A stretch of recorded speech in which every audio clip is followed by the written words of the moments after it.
Hello my soccer universe for the final preview video of the 25-26 season, and it's the Conference League, in a way the stepchild of all the European competitions. However, it's a much needed competition. Needed not for the big leagues, it's actually for the smaller leagues that have a shot to not only make points for the 5-year ranking, and for some leagues this can be a real boost to have a good run in the Conference League, but it's also a shot at some of the smaller teams of winning a trophy. I mean, with Olympiacos winning a trophy, the first Greek team to ever do so.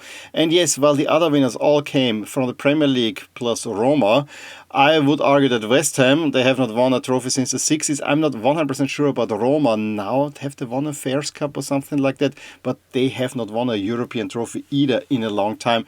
The one outlier, of course, was Chelsea, who are a heavyweight and should never have been in that competition to begin with. Let's be honest as well. I think Betis as a winner would have fitted a whole lot more to this competition. But I always think it's a fun competition where you get some matchups where, it might not get you going. But last year, the final was in Poland. We had two Polish teams in the quarterfinal and drawing in the crowds as well. And who can forget the crazy, I think it was a round of 16 matchup between Celje and Lugano. And we'll talk about them a little bit later as well. That actually was riveting, except there were no spectators in there. But yeah, the Conference League for smaller leagues, and I'm coming from a country with a smaller league in Austria, is definitely a competition that was actually a great invention by UEFA. And don't sneer at it. Yes, it is not made for you, the connoisseurs of the fine football that is dished up in the Champions League. Although Champions League at the moment, if you look at the league phase, yes, it has plenty of goals, but also plenty of lopsided results. You don't see that necessarily in a Conference League unless a giant like Chelsea is in there, or if LASK play against Fiorentina. I'm wearing Fiorentina, if you're watching this on video. It's the only jersey of a team that has qualified for this competition where I have a Conference League patch, so I thought it's just fitting. And Fiorentina have lost 2 finals, have been in a semi-final. They're 4 years in a row in the Conference League. Can they finally win it? That's something we'll be talking about as well. As always in these preview videos, I first want to run us through the qualification process. And the nice thing is, and again, if you're watching this video, I have here all the jerseys of teams that took part in qualification and or have qualified. Yes, all the teams needed to qualify for this competition. There were no fixed spots, which is something that I really like about this competition. And I wish this was also happening for the other two, because it would make the qualification process a little bit more interesting. But I know, it's all about the money overall. And of the 13 teams that are presented in this video, actually only 4 did not qualify. So I also think this is a pretty good record overall.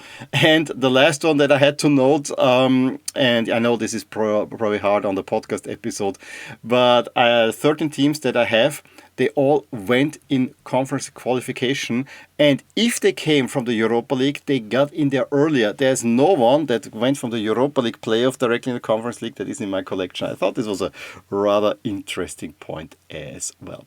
But we'll talk about qualification, we talk about the draw, and especially the winners and losers, and boy, is there an absolute clear winner. I had to check my calculations 3 times to make absolutely sure that this is the case, because I couldn't believe it myself, so a little teaser there. Then we'll talk about what do we expect from the league phase, how could it pan out, who are the teams that will go directly in the round 16, that go into this playoff, and who are the teams that will be kind of on the bubble, maybe in, out, just to have an idea about that as well. And then we look at the first match day as well. There are a couple of games that I think could be interesting, so we will see. But let's start with this really long and drawn out and mad qualification process.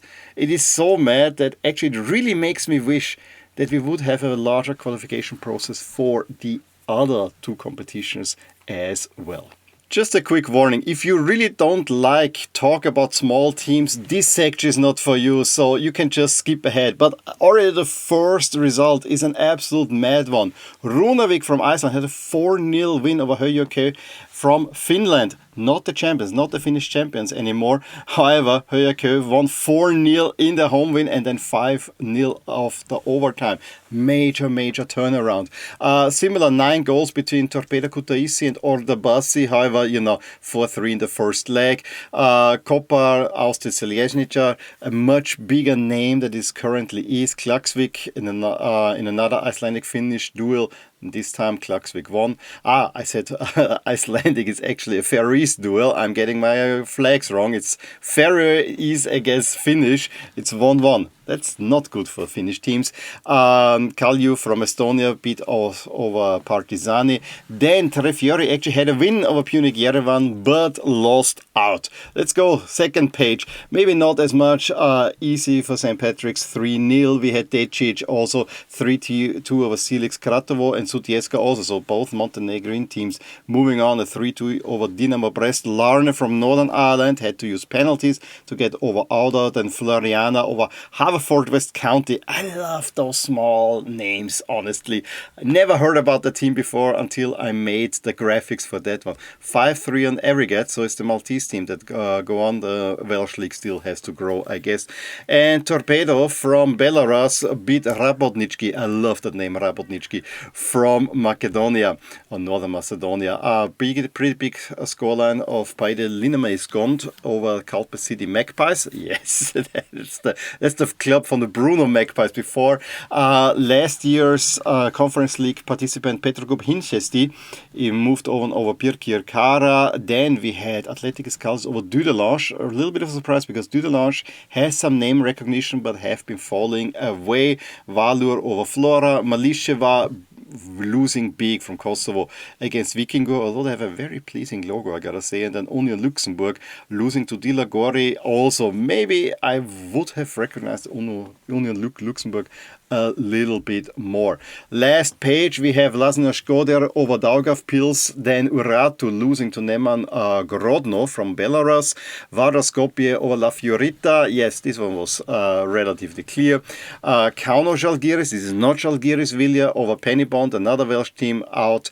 And we have another Gibraltese team moving on over Cliftonville from Northern Ireland, a 5-4 after overtime.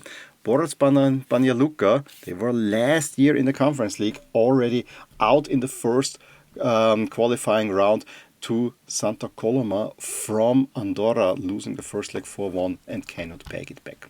The real madness though comes, and this is a whole 8 pages in the second qualifying round. It's game after game after game, and maybe I should pick out just a few results that stick out a little bit. I mean, on the first page, the last one, Ignatia from Albania, I think it was the Albanian champions over Dinamo Minsk. That's at least a team that I would recognize. The New Saints were last year in the Conference League, also losing to Differdange from Luxembourg. Also a little bit unexpected, I would say. SC Žalgiris Vilnius losing to Linfield from Northern Ireland. Olympia Ljubljana just about over Interclub des Galdes, was also a result that one would point out. Then United over Strassen, with some trouble, but get it done. Vaduz actually got it done as well. Larne over Pristina needed penalties. Rosenborg, though, easily over Banga Garachai, although Rosenborg is also not the force that it used to be in the 90s anymore. Then let's move on to page 3. Austria Vienna took on Georgian Cup winners from the second division, Speri. Had plenty of chances in the first leg. I think they had 3 or 4 times the woodwork. Only a 2-0 win, but then 5-0 away from home. Got the job done. Balcony over Floriana from La Valletta. Then Viking with a huge scoreline over Koper. The Norwegian league definitely on the coming. Whereas AEK, a rather slim result over Hapoel Beersheva. Then we have Győr winning 4-3 over Punic Yerevan. I think those were the champions. Now, our champions from Armenia, Noah. Talk about them a little bit. Riga, one of the coolest logos, but you don't really see it. Check it out. Riga FC over Dilagori 5-4. And then Rakov Częstochowa is 6-1 over Žilina from Slovakia. Page 4. Petrokub ousted by Sava from Azerbaijan, also a team that probably you have not heard a whole lot. We had Santa Clara getting it done over Varaždin from Croatia. Other results, Vikingur also last year in the Conference League over Škoder from Albania.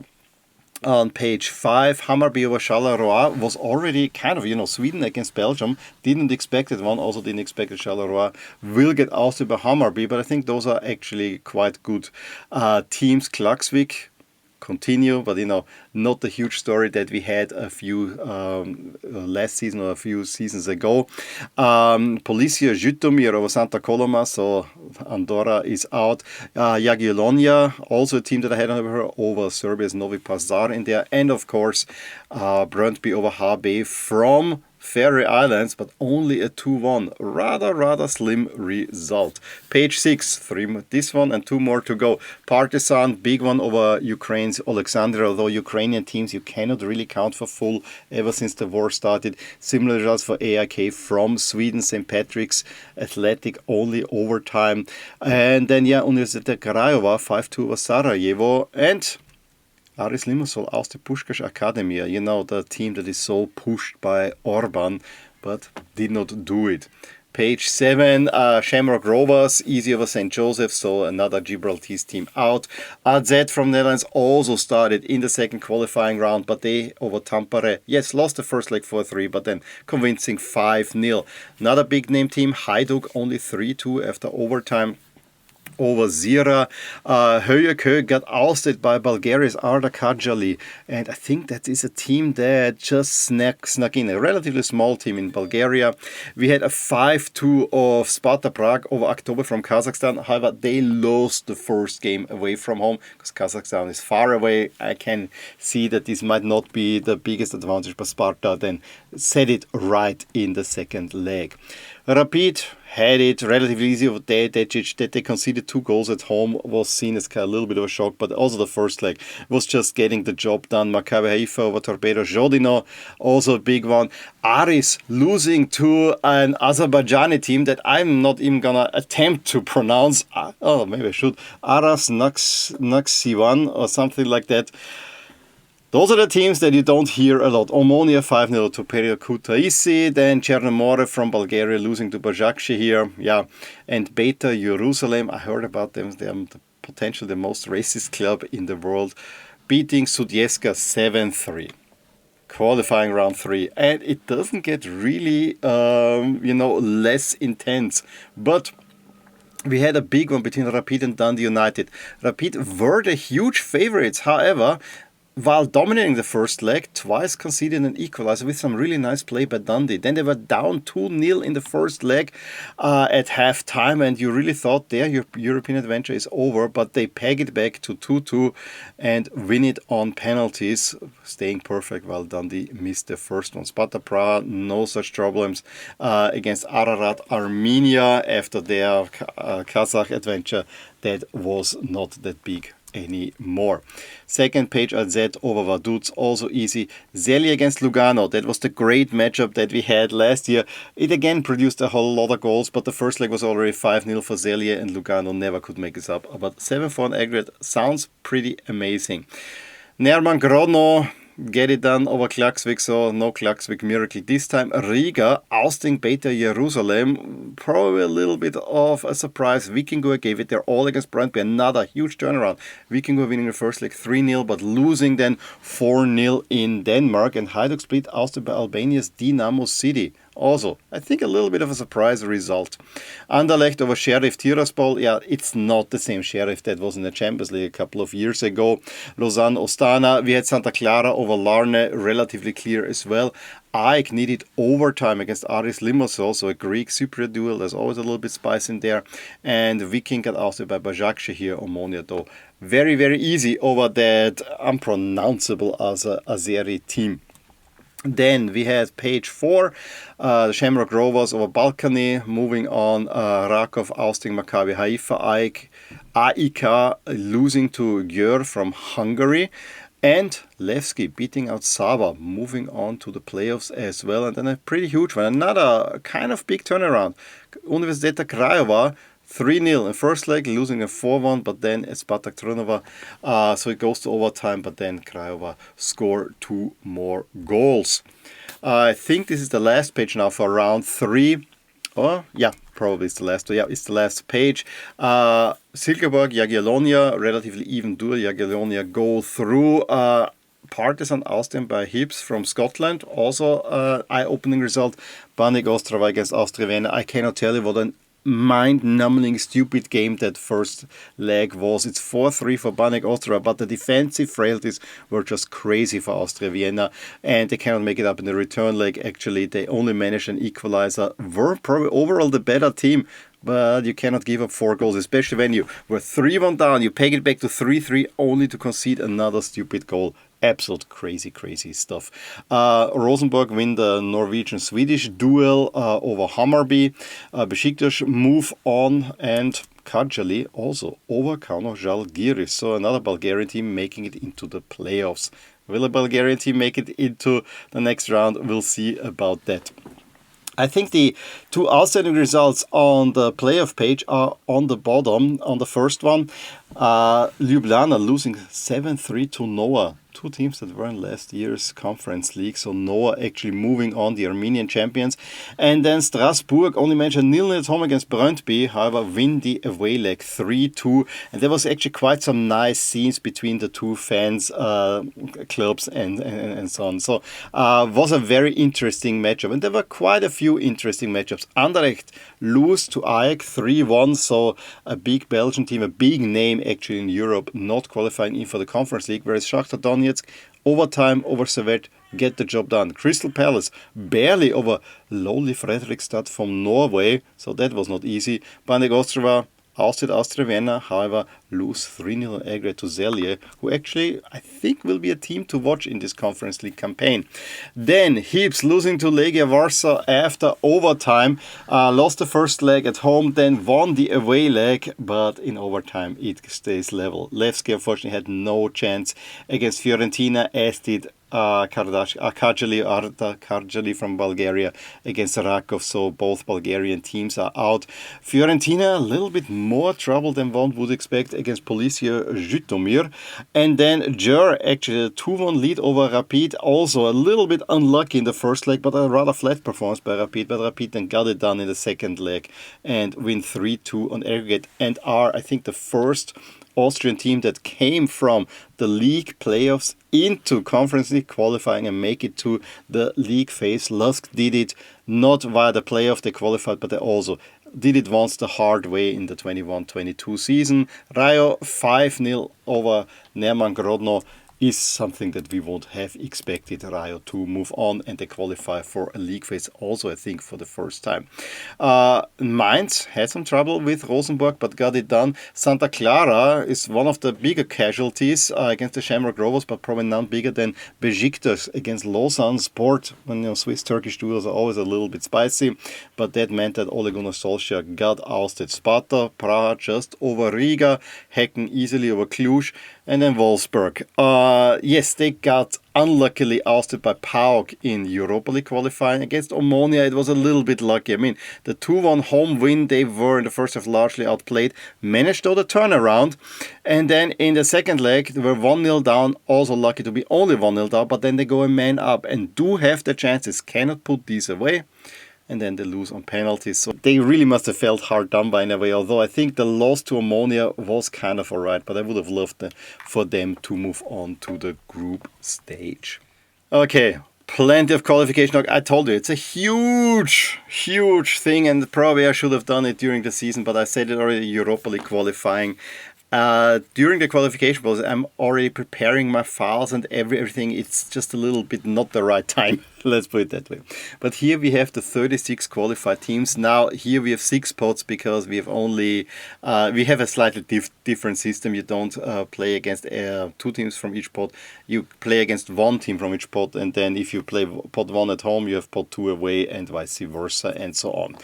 I would argue that the strongest team in the competition, Crystal Palace in pot 2, and we know Crystal Palace should be in the Europa League. That is pretty much for certain, but club co-owner ownership with Olympique Lyonnais, whatever.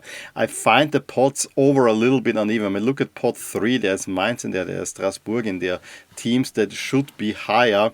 I also want to point out that, for instance, Rayo and probably Crystal Palace as well only are that high because the league coefficients are that high. Fiorentina top seed AZ, they have been doing as of late good in Europe, and it's also the reason why Rapid is in their quarterfinal in the Conference League last year will do that. You see the French and the German coefficients for Mainz and Strasbourg. So if you have not played in Europe, you get the kind of a level down coefficient from the league. So there's a league coefficient where basically they take the overall coefficient and then divide it by the teams that have qualified or something like that. So yeah, you always have a base level there. Let's look at the opponents. And again, all the way to the right, and again, this is hard to say on the podcast, but if you watch it on YouTube, I have on the right a bar that says if it's red, you got a tough draw. If it's green, you got a really good draw. And the best draw of them all, Shakhtar Donetsk. They really took advantage of the rather uneven pots. They play Legia at home, Shamrock Rovers away, Rijeka at home, Aberdeen away, Breidablik at home, and the Hamrun Spartans away.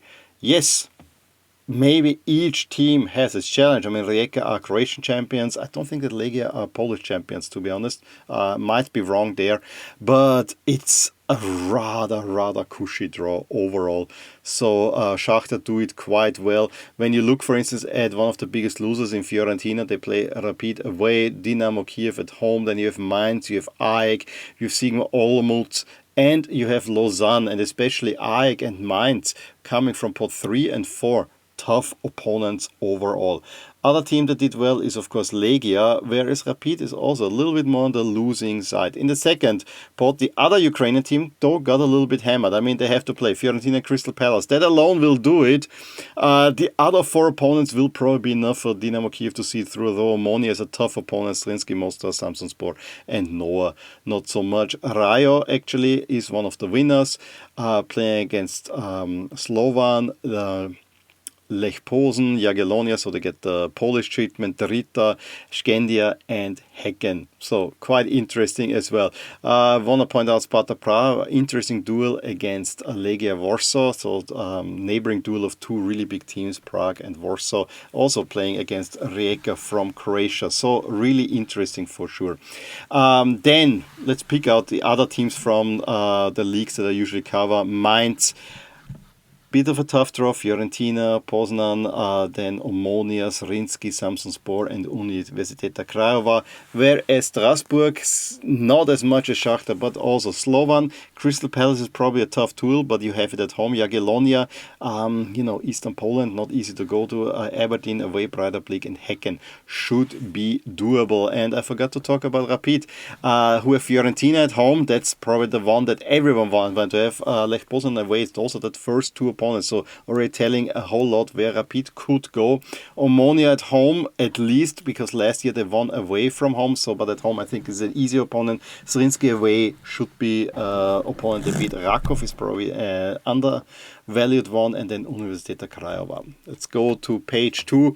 There is none of the big teams anymore, so I want to just pick out some winners and losers, or maybe some notable teams. Loser Aberdeen, Shakhtar, Sparta.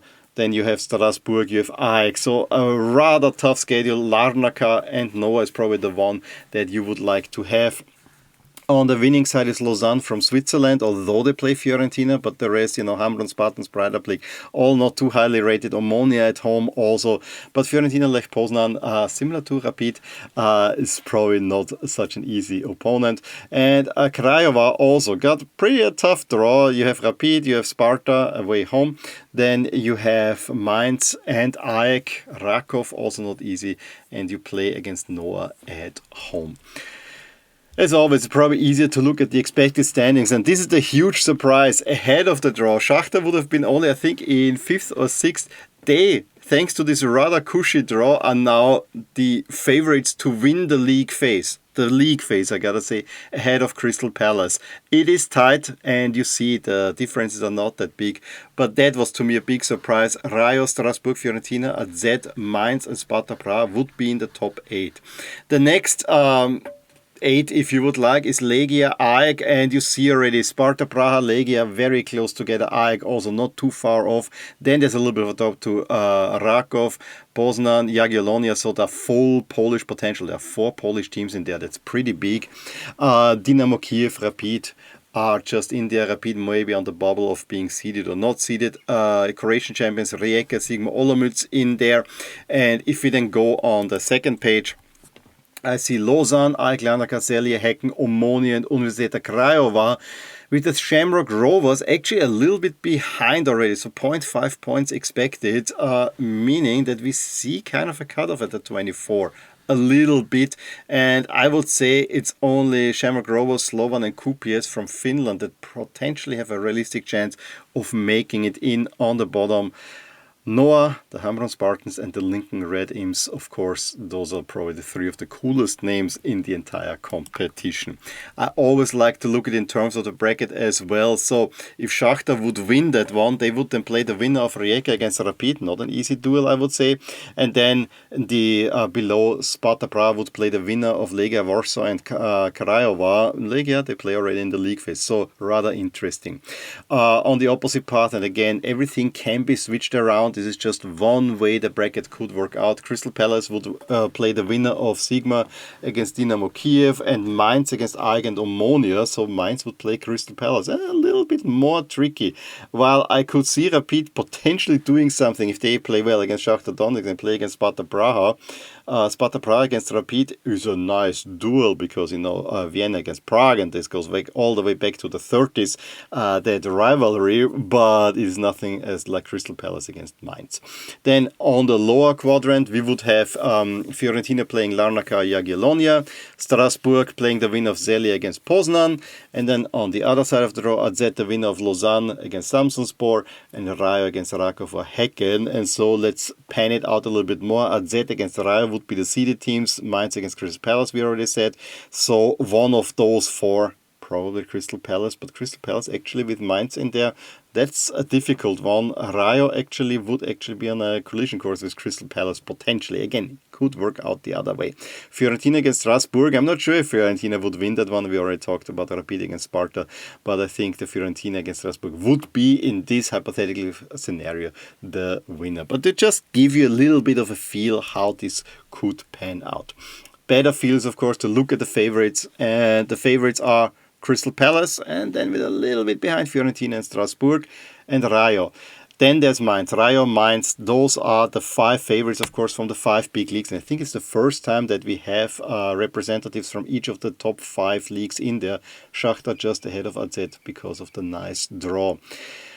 To be honest, I actually think that Rayo should be considered an absolute dark horse. They play brilliant stuff, and I think Rayo could do quite some damage in this competition as well if they take it serious. And La Liga is probably more important for them. But I would agree that Crystal Palace are the favorites. Fiorentina definitely need to win it, but Fiorentina had a really, really bad start of the season. So let's finish this rather long preview video, but I really want to go through all these details because it is just important to talk about the Conference League as well. We start with a pretty nice duel. Dynamo Kiev against Crystal Palace already in the early slot. What other duels? Lech Poznan against Rapid, I think, will be very atmospheric. Omonia against Mainz, Rayo against Skendia, all in the early slot in there. In the later slot, Larnaca against Alkmaar, maybe not. Fiorentina against Sigma Olmütz should be one-sided, but again, I don't know what Fiorentina are doing. Also looking at Sparta Prague against the Shamrock Rovers. I'm sure there will be one team that will stick out. I mean, Celje is a team that I think could surprise. They are now against AEK Athens, and I didn't mention them a whole lot in this preview as well, except for qualifying. This was a long one. This was a big preview, and I hope you did enjoy that preview. I would like to know, which team do you think will win the Conference League, and who will be an outsider? Will we get, again, a Premier League team in Crystal Palace? Crystal Palace are doing really well. Or will it be a different final for once, that we don't have a British team in there? I would be interested to know that. I have a slight feeling we might get a surprise winner. But we have to say, On the other side, I said Rayo is probably the team that I would earmark, although I would love it if Crystal Palace would win it. Another European trophy for former LASK coach Oliver Glasner. He's doing amazing things, simply. In any case, please do me a favor, and if you enjoyed this video, tell a friend, leave me a subscription, leave me a nice review as well, drop a line below if you did so, and I will for sure talk to you soon about more things in my soccer universe. Bye!